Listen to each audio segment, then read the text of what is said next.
est toujours évidemment marqué par la première date, le premier vrai travail. Donc ça, c'est 1986 où je suis rentré chez Nestlé. La deuxième date, pour moi, tout à fait importante, c'est 95, en décidant de passer justement de sociétés de grande consommation vers des entreprises de luxe, puisque je suis rentré chez Baccarat, très séduit par un projet qui était porté à l'époque par Anne-Claire Tétinger. Et la troisième date, bien sûr, c'est 2007, puisque je suis rentré chez Christophe pour redynamiser l'entreprise. Dans les deux cas, on est venu me chercher. La première fois, par l'expérience que j'avais pu acquérir sur des grands groupes avec une structure qu'offre la grande consommation. Et puis à l'époque, le groupe se structurait et donc avait besoin de savoir-faire, d'apports extérieurs.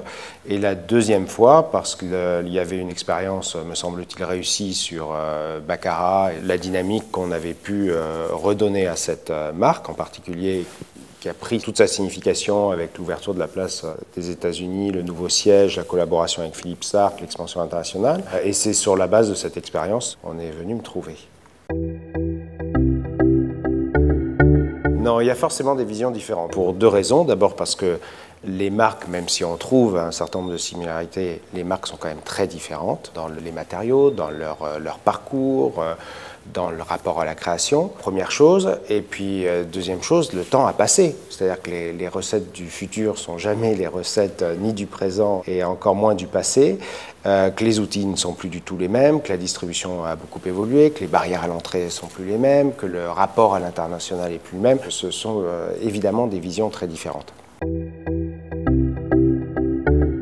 Christophe, c'est une marque que je considère comme mythique, extrêmement forte, qui est pour moi vraiment un symbole à la fois d'élégance, de savoir-vivre, de savoir-être. C'est une marque qui a été créée en 1830 et depuis 1830, c'est vraiment un acteur majeur des arts décoratifs français.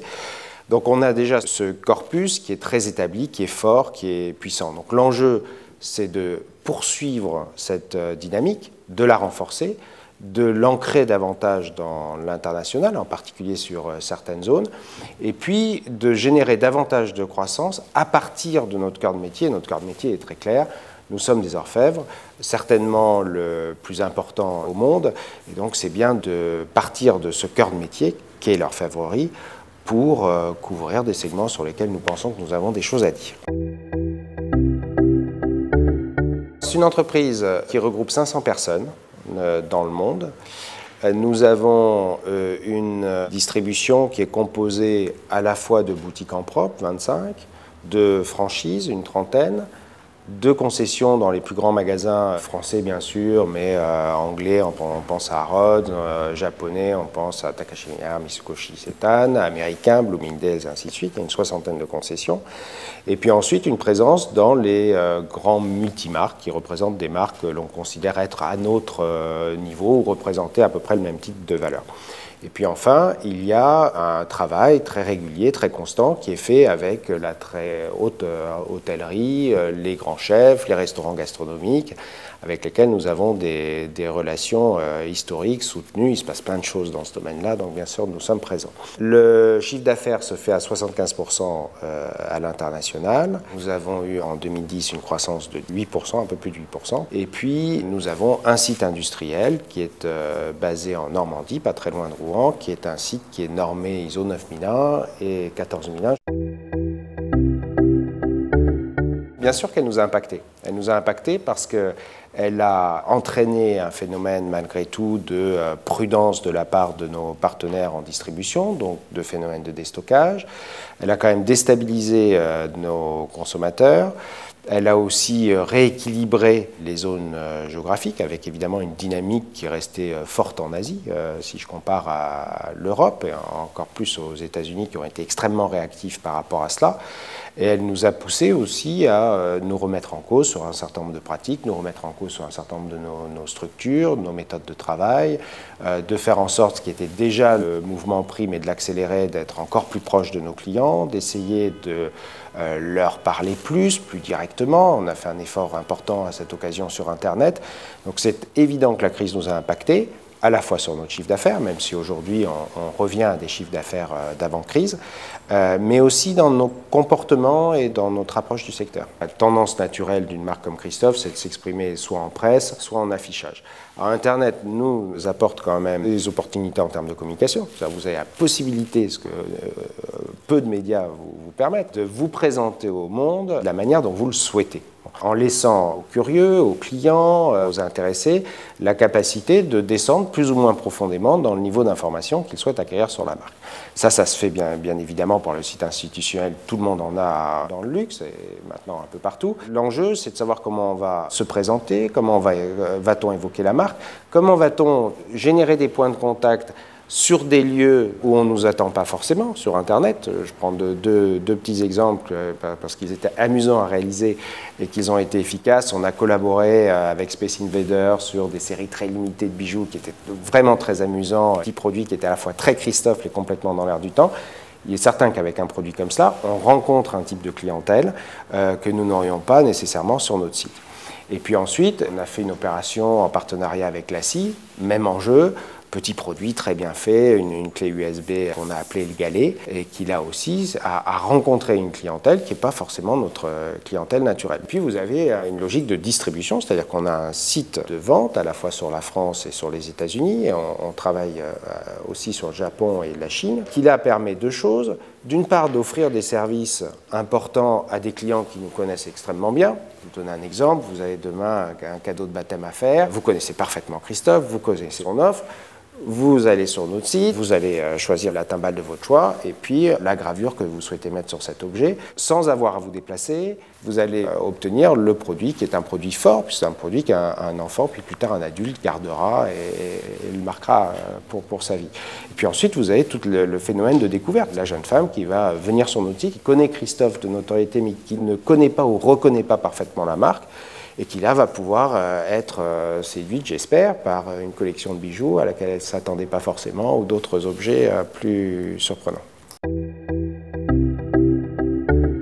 L'approche internationale, elle est quasiment dans les gènes de l'entreprise. C'est-à-dire que très tôt, Christophe a été une entreprise internationale. Ces entreprises, et pas Christophe, il y avait quelques autres en France, ont été des précurseurs d'un point de vue de l'implantation internationale. Et quand je parle d'implantation internationale, ce sont des implantations commerciales. C'est-à-dire que dès le 19e siècle, Christophe était présent dans les grands comptoirs asiatiques, aux États-Unis, en Amérique du Sud. Ce qui a évolué dans les années un peu plus récentes, c'est que le métier lui-même a changé, la distribution a évidemment beaucoup évolué.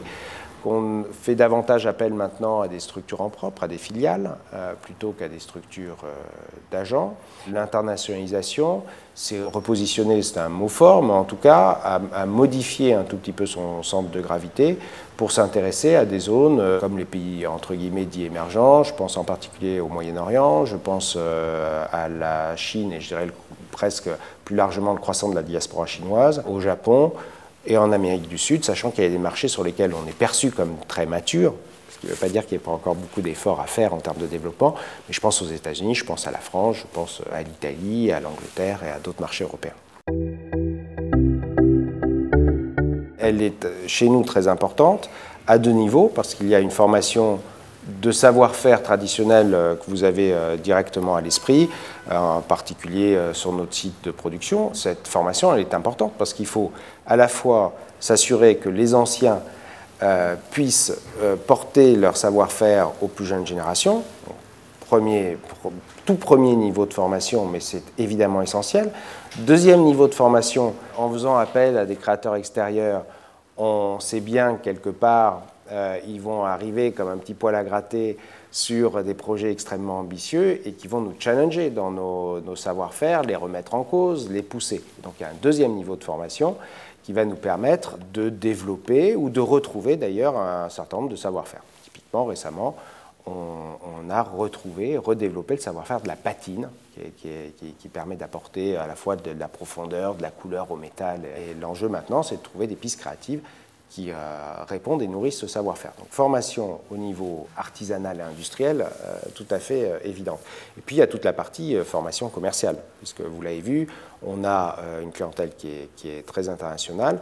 On ne traite pas un client japonais comme un client américain, comme un client français. Les clients sont en droit d'attendre un certain niveau de service et un service qui est adapté à leur attente. Le renforcement de la collaboration avec des designers qui permettent d'ancrer vraiment la marque dans le XXIe siècle. À chaque fois que la marque a fortement évolué d'ailleurs, que ce soit au 19e, mais que ce soit l'entrée du XXe siècle, qui a été vraiment marquée par deux collaborations fortes, d'une part Ferdinand, mais aussi Joe Ponti, qui a structuré la création Christophe du XXe siècle, des collaborations avec Ora-Ito, avec Karim Rachid, avec Martin Zekeli, permettent justement à la marque de se projeter dans le XXIe siècle. Le deuxième élément pour lequel on est très enthousiaste, c'est l'intégration de cette réflexion sur l'orfèvrerie sur d'autres approches, en particulier les bijoux. On commence à avoir une gamme de bijoux très solide, là aussi avec une écurie de créateurs et surtout de créatrices pleine de talent, et puis le développement à l'international, et en particulier le développement sur l'Asie. On n'est pas un seul manager, je ne vais pas forcément manager une personne qui est junior, comme je vais manager une personne senior. J'ai tendance à beaucoup déléguer, à faire confiance. On est malgré tout dans un métier où le détail compte. On peut avoir les meilleures idées du monde si elles sont exécutées de manière un peu juste. La vision, la stratégie que vous avez pu écrire, mettre en place ne servira pas à grand chose. Donc beaucoup de délégation, beaucoup de confiance, mais aussi quand même du contrôle, parce que je crois que c'est une des clés du luxe de pouvoir contrôler le discours, l'attitude, la parole que nous allons avoir auprès des consommateurs, avec des valeurs d'entreprise qui sont assez claires, qui sont partagées par tous, qui tournent autour de la création, qui tournent autour de la responsabilité des uns et des autres, autour de la simplicité. On a la chance d'être une entreprise de taille moyenne, dans laquelle les rapports humains peuvent être très directs, dans lequel on peut éviter tous les phénomènes de politique, de cours, j'en passe et des meilleurs. Donc on souhaite vraiment que l'ensemble du personnel soit conscient qu'ils sont dans une logique individuellement d'entrepreneurs, de forte responsabilité. La dernière valeur tournant autour du respect, à la fois respect de l'extérieur, respect bien évidemment du client qui est de plus en plus au cœur de notre démarche, cela va de soi, on a parlé à travers bien sûr Internet, mais respect entre collaborateurs, entre services, entre unités et dialogue, ce qui n'est pas toujours simple, puisque comme vous l'avez vu, on a des filiales en Chine, aux États-Unis, en Europe, et donc il faut à la fois partager la vision globale, mais savoir qu'il y a des contraintes locales qu'on se doit de respecter. C'est quelque chose qu'on ne fait pas forcément de manière extrêmement efficace en France, puisque comme vous le savez, on a justement des taux de passation d'entreprises familiales qui sont moins élevés que dans d'autres pays d'Europe, en particulier en Allemagne. Or, l'entreprise familiale et plus généralement l'entreprise de taille moyenne sont des entreprises, quand vous regardez les chiffres, qui, sur le terme, sont plus profitables, permettent d'assurer un climat social plus stable, une collaboration plus forte et souvent d'ailleurs des liens clients plus solides. Donc il y a beaucoup de vertus à ces entreprises. Donc il serait important que la France, progressivement, puisse apporter un certain nombre de réponses justement sur cette logique de transmission de patrimoine. Ce qu'on a envie de dire à cette clientèle, c'est de regarder la marque avec un regard neuf, de regarder ce que porte la matière argent, qui est une matière magnifique, qui est très versatile, qui est belle, qui est contemporaine, qui permet énormément d'actes de création, et de voir la marque comme vraiment une marque faisant partie justement des arts décoratifs d'aujourd'hui, de créant des tendances, collaborant avec des créateurs qui ont une vision extrêmement forte. Donc c'est peut-être de se détacher, sachant qu'on est une marque très patrimoniale, de se détacher du regard qu'ont pu porter leurs parents, par exemple, d'autant plus qu'on a des produits qui vivent formidablement dans le temps, donc ce qui veut dire qu'ils ont eu un contact à un moment ou à un autre avec un certain type de produit, et qu'on souhaite que ce regard il soit un peu renouvelé, il soit rafraîchi, c'est à nous de le faire d'ailleurs, mais si je pouvais comme ça leur dire à chacun, bien évidemment que c'est ce discours-là que j'aurais.